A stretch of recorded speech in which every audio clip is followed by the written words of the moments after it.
kita akan panggilkan bintang tamu yang kedua, di mana bintang tamu yang kedua ini adalah seorang perempuan. Beliau juga aktif dalam pelayanan di GSRI Taman Sari, namun keluarganya tidak datang ke GSRI Taman Sari, ya. Aktivis kita yang satu ini mengawali karirnya di GSRI Taman Sari itu sebagai artis yang menginjakkan kaki pertama kali di atas panggung tahun 90-an, tapi perannya sebagai pria. Nah, Anda ingat kira-kira ya, dia seorang perempuan mengawali pertama kali main drama di ruang tahu ini sebagai seorang pria. Kemudian seiring berjalannya waktu, beliau ini semakin terlibat dalam pelayanan sebagai badan pengurus, baik dari remaja maupun pemuda, kemudian sebagai paduan suara, dan juga sebagai panitia-panitia lainnya.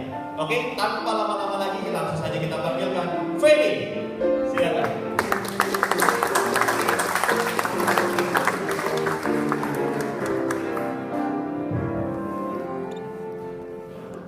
Selamat malam Bapak Ibu. Selamat sore. Iya, belum. Feni ini sudah lebih dari 15 tahun ya di GSRI Taman Sari ya. Ya. Betul ya, dan ini menarik nih. Tadi kalau Julius katanya kan di bawah papa mamanya, sedangkan kalau Feni ini kabarnya keluarganya tidak di GSRI Taman Sari. Apa yang membuat Feni bisa sampai di gereja ini? Kalau saya ini datang ke sini itu karena terpaksa. Awalnya Dipaksa ya? terpaksa. Jadi saya ini murid sekolah terpadu muda di sebelah, harus ikut persekutuan siswa Kristen PSK. Kemudian waktu itu guru agama saya, Bongsu Slamet, mengharuskan kita kalau hari Minggu itu ke gereja dan harus mencatat khotbah. Catatannya itu harus dikumpul. Jadi mau nggak mau ya harus ke gereja. Berhubung saya nggak pernah ke gereja, jadi karena teman-teman saya kesini, saya ini anaknya ikut-ikutan aja gitu kan. Jadi ya ikut-ikutan juga kesini berhubung rumahnya dekat. Jadi pertama kali ada paksaan gitu ya, karena kalau nggak nyatut khotbah nilai agamanya berapa kira-kira? Jadi merahin menjadi seperti itu ya. Oh ya, sedikit informasi gitu ya, sekolah permata bunda ini kalau Bapak Ibu tahu Royal Regal lah ya, disitulah tempat sekolahnya Feni dan kawan-kawan gitu ya, dan karena gereja kita pelayanan di sana, maka diwajibkan anak-anaknya dipaksa ya, sebenarnya ada perasaan terpaksa sampai ke sini ya.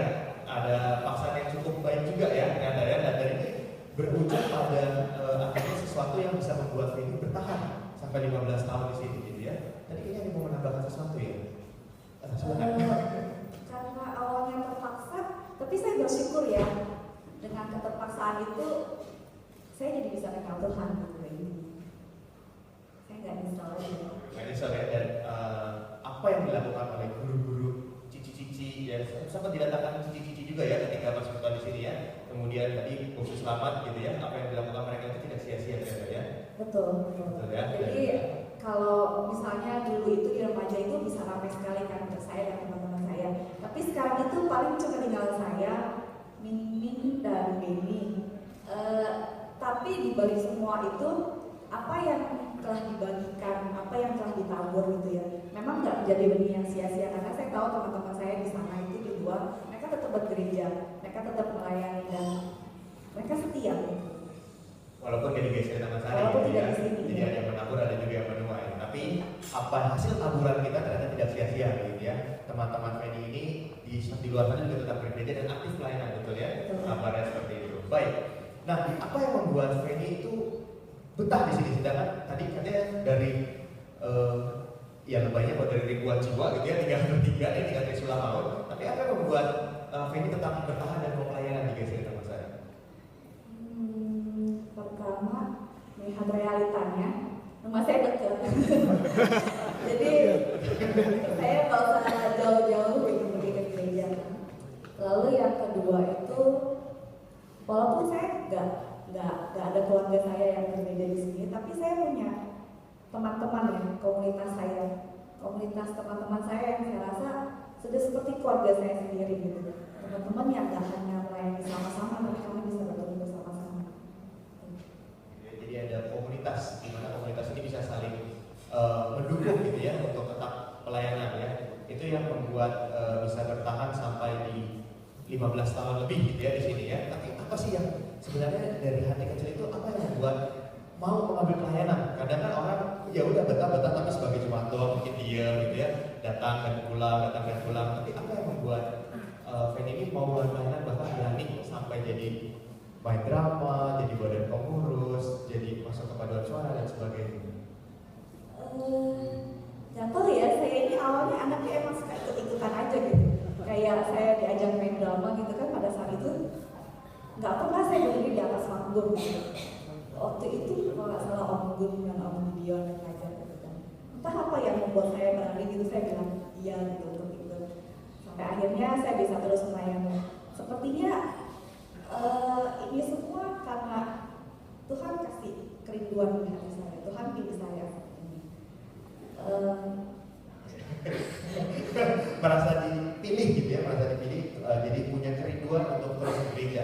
Dan tadi menarik nih ya, kalau dilihat sedikit gitu, kita mulai sedikit dari paksaan sampai akhirnya ikut ada komunitasnya terus jadi betah di sini, betul ya. Nah ini bisa ceritain nggak, tadi ada sedikit kalimat ini yang cukup baik gitu ya, walaupun dipaksa akhirnya karena paksa ini jadi bisa mengenal Tuhan. Nah titik mengenal Tuhan itu pas kapan?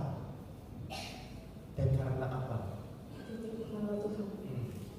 Di remaja saya mulai melayani, mungkin waktu itu asyar kolekta, lalu mulai diajak ikut kepanitiaan. Mungkin waktu itu kalau saya nggak salah ingat waktu retret, saya nggak tahu retretnya kapan, tapi saya merasa Tuhan memanggil saya gitu, buat menjadi anak Tuhan yang lebih lagi gitu, lebih rajin, lebih setia dan mau percaya kepada Tuhan. Jadi momennya pas retret tapi nggak tahu kapan gitu ya, tapi lupa ya, pokoknya ya di luar Jakarta lah gitu ya. Ini kan Tuhan cuma di luar Jakarta ya. Panggilan itu membuat Fanny akhirnya untuk percaya kepada Tuhan, seperti itu ya, seperti itu. Dan yang menarik adalah ketika ternyata keluarga Fanny ini tidak digeser Taman Sari ya, tidak digeser Taman Sari, dan kabarnya juga belum semuanya Kristen seperti itu ya. Nah ini Papa Mama masih belum ya. Dan ini bagaimana pergumulan di dalam hati, atau bahkan ketika pulang mereka bingung sih ketika main drama itu kan menyita waktu sekali ya, untuk pulang mungkin pulang malam habis dari waktu kerja segala macam, pulang malam mereka khawatir atau pernah nanya nggak sih, ini ngapain aja sih kamu di gereja gitu? Saya bersyukur ya, walaupun mama saya bukan orang Kristen, tapi mereka tidak pernah melarang saya ke gereja, walaupun kadang-kadang menyita waktu gitu. Malah yang saya tahu, waktu cici saya masih kecil, papa saya yang nganterin cici saya ke gereja gitu. Dan saya bingung kenapa cici saya diantar ke gereja, saya nggak pernah diantar ke gereja. Tapi saya bersyukur ya, mama nggak pernah melarang sampai sekarang. Malah kalau saya nggak ke gereja malah ditanyain gitu, kok nggak pergi ke gereja? Pernah diajak nggak? Pernah ya, kita pernah datang juga ya. Pernah juga ya, cuma nggak datang lagi. Nah itu nanti pertanyaan buat kita semua ya, kenapa nggak datang lagi? Baik, ini menarik ya. Jadi tidak sia-sia apa yang sudah ditaburkan oleh guru-guru sekolah minggu maupun guru-guru yang waktu itu pelayanan kepada siswa-siswa Kristen di Permata Bunda, karena menaburkan orang-orang seperti Fanny yang bisa, mungkin kalau dari pandangan saya itu bisa menjadi saksi di keluarganya ya, walaupun memang keluarganya belum mau untuk mengenal lebih jauh lagi mengenai siapa sosok Kristus, tapi tidak ada larangan, bahkan ditanyain gitu ya, kenapa nggak ke gereja. Nah, ketika kita bicara tentang keluarga yang belum Kristen, atau khususnya papa mama belum Kristen, menurut Fanny sendiri ini, ketika kita membahas tentang tema peran keluarga bagi gereja ini, jadinya pandangan Fanny ini seperti apa? Peran keluarga bagi gereja jadi kerinduan saya ya. Kalau saya lihat teman-teman saya di sini yang punya papa mamanya ada di sini, kalau Father's Day, saya juga pengen gitu. Sudah saya doakan dari dulu, tapi memang Tuhan kan belum menjawab, memang sesuai dengan kehendak Tuhan saja gitu ini. Jadi kerinduan saya. Jadi memang ada kerinduan gitu ya. Kenapa rindu keluarganya itu semuanya ingin pelayanan itu berperan bagi gereja?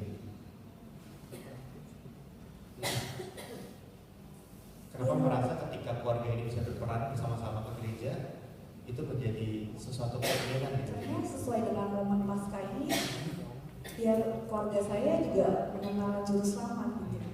Tidak hanya saya dan cici saya dan adik saya, tapi juga papa mama saya. kerinduan yang dari paling dalam tuh untuk mereka benar-benar kenal gitu ya, kenal pada sosok Kristus yang sudah mati di kayu salib ini ya. Betul ya, tadi sudah menyinggung kata Paskah nih. Menurut Feni sendiri, Paskah itu apa sih?